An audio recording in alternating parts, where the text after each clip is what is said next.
বেয়াদব সন্তানকে মানুষ করা যায়, কিন্তু মা বাবা যদি বেয়াদব হয় তাদের সন্তানকে মানুষ করা যায় না। বেয়াদব সন্তানকে মানুষ করা যায়, কিন্তু যে সন্তানের অভিভাবক বেয়াদব তাদের সন্তানকে মানুষ করা যায় না। এটা ভালো করে মনে রাখবেন। বেরে আপনি যদি সন্তানের উস্তাদদের সাথে বেয়াদবি করেন, সন্তানদের উস্তাদদের সাথে দুর্ব্যবহার করেন, মনে রাখবেন আপনার সন্তানের ভবিষ্যৎ আপনি নিজ হাতে ধ্বংস করে দিলেন। আপনার সন্তানের ভবিষ্যৎ আপনি নিজ হাতে ধ্বংস করে দিলেন। এই জন্য খবরদার, খবরদার, সন্তানের উস্তাদকে নিজের উস্তাদের মতো শ্রদ্ধা করবেন।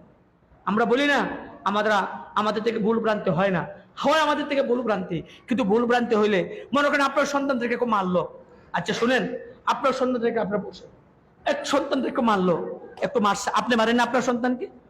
কত বাবা তার সন্তানকে মারে, কত মা তার সন্তানকে মারে, মায়ের আবার লুকায় লুকায় চোখের পানি মুছে। তাহলে আপনি যদি মারতে পারেন, আপনি যদি আপনার মা যদি মারতে পারেন, ছেলে যদি বাবা যদি মারতে পারে, তাহলে শাসনের জন্য ওস্তাদ যদি একটু মারে, এটার জন্য এত মায়া কান্না কেন? একটু মায়া কান্না কেন? আবার মায়া কান্না তো ঠিক আছে, এটার জন্য একবারে পুরো এলাকা ঘুটাইয়া বিচার জমাইতে হবে উস্তাদের বিরুদ্ধে, এটা কেমন কথা? এটা কেমন কথা?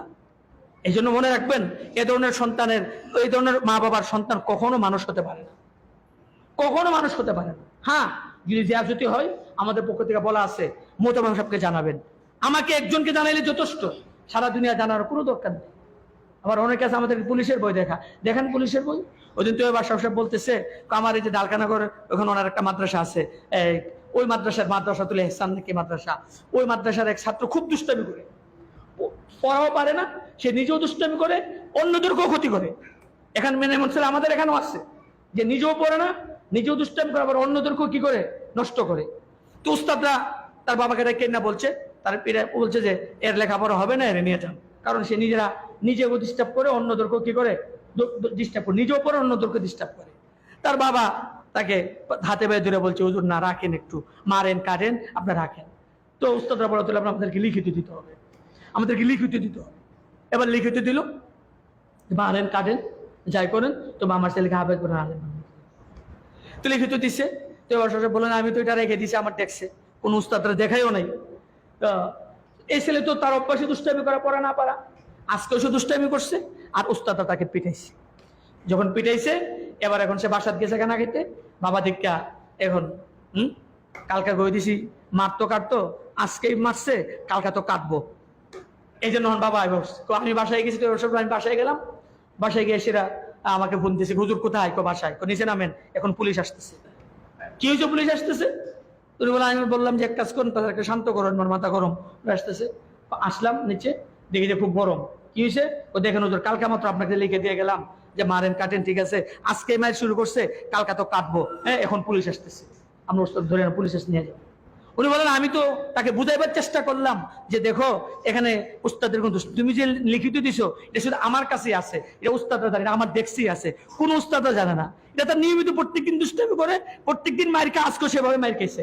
এখানে এটার সাথে কোনো যে তুমি লিখিত দিছো এই জন্য আজকে মারছে কালকে কাটবে, এমন কোনো কিছু না। কিন্তু সে বুঝতেই রাজি না, সে বুঝতেই রাজি না, সে পুলিশের বই দেখা। শেষ পর্যন্ত কি হলো, কেসের এই ছেলেটাও তো হয়তো দুষ্ট হয়েছে, গুন্ডা পান্ডা হয়েছে, তার প্রত্যেকটা ছেলে গুন্ডা পান্ডা হয়েছে, কারণ একটাই, উস্তাদদেরকে পুলিশ দিয়ে শাসন করতে চাইছে। এই জন্য বলবো, খবরদার, খবরদার, কখনো নিজের এই চিন্তাটা করবেন না যে উস্তাদকে শাসাবেন, বরং নিজের সন্তানের উস্তাদকে নিজের উস্তাদের মতো মনে করবেন। সন্তানের উস্তাদের জুতা সুতা করে দিবেন, সন্তানের উস্তাদদের জন্য খেদমত করবেন, যে হুজুর এই হুজুরকে নিজের উস্তাদের মতো সম্মান করবেন, তাহলে আপনার সন্তান হাফেজ আলেম হতে পারবে।